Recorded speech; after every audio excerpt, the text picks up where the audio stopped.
हिमाचल प्रदेश में जल शक्ति विभाग में हो रही 7,000 पदों की नियुक्तियों पर कांग्रेस के राष्ट्रीय सचिव राजेश धर्माणी ने धांधली के आरोप लगाए हैं।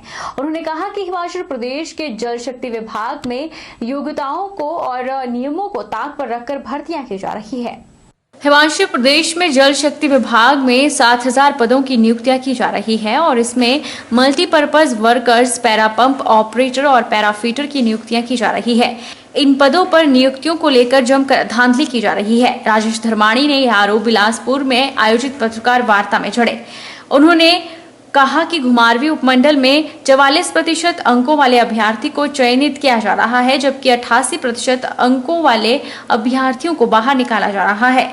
उन्होंने कहा कि प्रधानमंत्री नरेंद्र मोदी पर्सनल इंटरव्यू के नंबर न देने की बात करते हैं, लेकिन प्रदेश सरकार उनके आदेशों की अवहेलना कर रही है।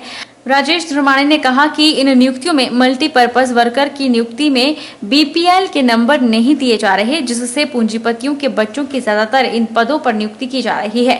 उन्होंने प्रदेश सरकार से इन भर्तियों की उच्च स्तरीय जांच करवाने की मांग की ताकि योग्य युवाओं को न्याय मिल सके। भर्तियों में जो है वो बड़े व्यापक स्तर पे धांधली हो रही है और आज उसका नतीजा है कि जैसे घुमारवीं मंडल में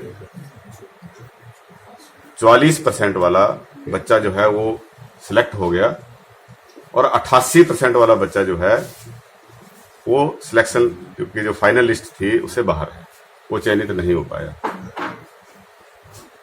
और पूरी तरह से अधिकारियों के ऊपर छोड़ दिया और अधिकारी राजनीतिक अपने जो आका है उनके इशारे के ऊपर जो है वो उसका चयन कर रहे हैं।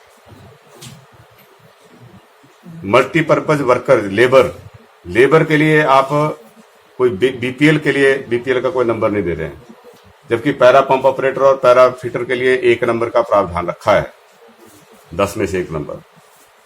लेकिन जो मल्टीपर्पज वर्कर है जिसने लेबर का काम भी करना है उसके लिए बीपीएल का कोई क्राइटेरिया नहीं रखा।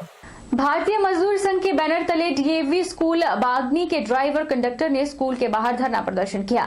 ड्राइवर कंडक्टर ने स्कूल प्रशासन की तानाशाही रवैये के खिलाफ जमकर नारेबाजी भी की। कर्मचारियों का आरोप है कि लॉकडाउन के दौरान कुछ ड्राइवर कंडक्टर को सैलरी दी और कुछ को नहीं दी गई और कुछ को तो निकालने तक की धमकी दे डाली है।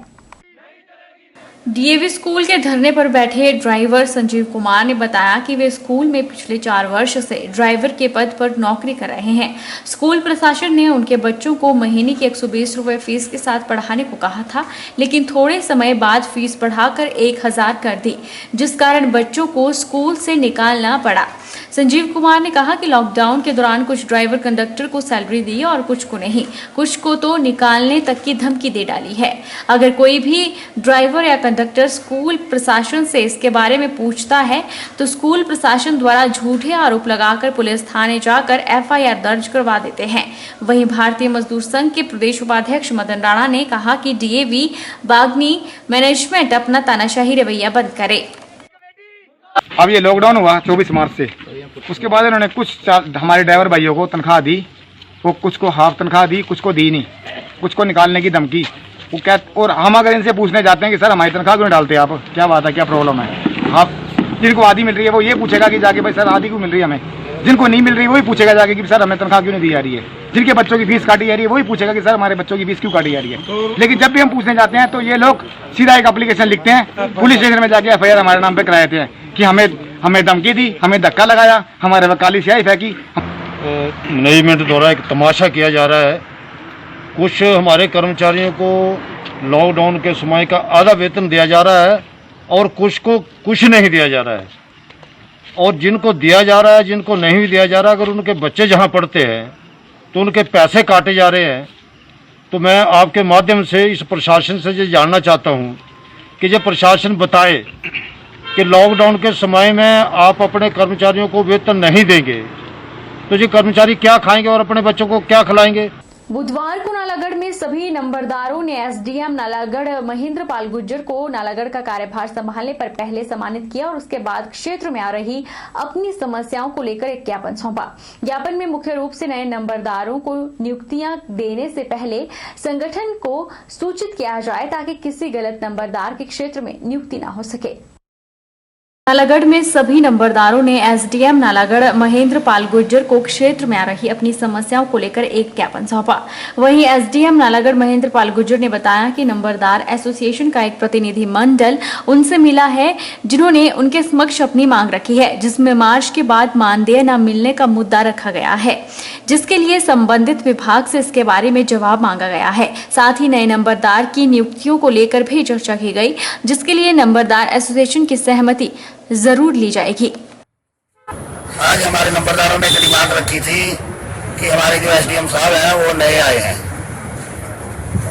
कई बार हम लिखित में भी दे चुके हैं कि जो हमारे नंबरदार हैं, नए नंबरदार बनते हैं, कई लोग गलत ही अप्लाई कर देते हैं कि मैं नंबरदार बनना चाहता हूं। इसलिए हमारी यूनियन को ये एक लेटर चिट्ठी आनी चाहिए कि ये नंबरदार बन रहा है। यूनियन से भी इसकी शनाख्त कराई जानी चाहिए कि नंबरदार जो बन रहा है वो सही है या नहीं सही है। हर जो भी नंबरदार नया बनता है उसके बारे में सरकार नंबरदार यूनियन को इंफॉर्मेशन दे करके पता ले कि हाँ इसको नंबरदार बना रहे हैं और ये इसके लायक है या नहीं है। इसलिए हम एसडीएम साहब नालागढ़ को मिले और उनको एक पत्र दिया। जो हमारे नंबरदार को समस्या आ रही थी उसके बारे में हमने एसडीएम साहब को अवगत कराया।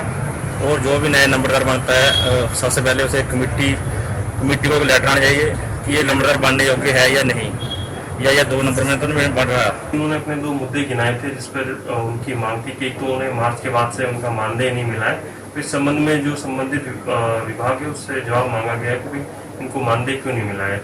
दूसरा इनका था कि नए नियुक्ति पर नंबरदार संघ को भी एक इंटीमेशन किया जाए, ताकि अगर उन्हें लगे उनके पास अगर आपत्ति दर्ज कराने को है तो वो भी अपनी आपत्ति दर्ज करवाए। इसके लिए संबंधित विभाग से एक प्रोटोकॉल या एसओपी डेवलप करने के लिए कहा गया है, ताकि आमजन को जब आपत्ति मांगी जाती है तो उसके साथ साथ नंबरदार संघ को भी एक प्रतिलिपि भेजी जाए। वक्त तो चला है छोटे से ब्रेक का, ब्रेक के उस पार फौरन लौटेंगे, आप बने रहिए हमारे साथ।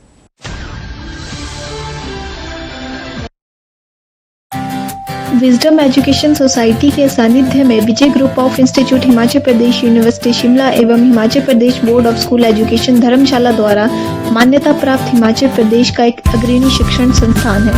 इंस्टीट्यूट में BBA, BCA, BCom, PGDCA, BEd तथा डीएलएड के कोर्सेज उपलब्ध हैं। कॉलेज प्रयासरत है छात्रों के चहुमुखी विकास की ओर, जिसके लिए कॉलेज उपलब्ध करवा रहा है डिजिटल क्लासरूम्स, विभिन्न प्रयोगशालाएं जैसे कि कंप्यूटर प्रयोगशालाओं का उपयोग ऑनलाइन एग्जामिनेशन के लिए भी किया जाता है, जिसमें 150 से अधिक कंप्यूटर मौजूद हैं तथा साथ ही नेचौक कस्बे में अर्ध लाइब्रेरी के अभाव को दूर करने के लिए विजडम एजुकेशन सोसाइटी ने कस्बे में शिक्षा प्राप्त करने वाले बच्चों समेत स्थानीय युवा पीढ़ी को अपने कैंपस में पुस्तकालय की सुविधा उपलब्ध करवाई है तथा साथ ही विजय ग्रुप प्रयासरत है कि कोरोना महामारी छात्रों के विकास में बाधा ना बने, इसलिए विजय ग्रुप छात्रों को ऑनलाइन रजिस्ट्रेशन की सुविधा प्रदान कर रहा है, जिसके माध्यम से छात्र घर बैठे ही अपनी एडमिशन की प्रक्रिया को पूरा कर सकते हैं।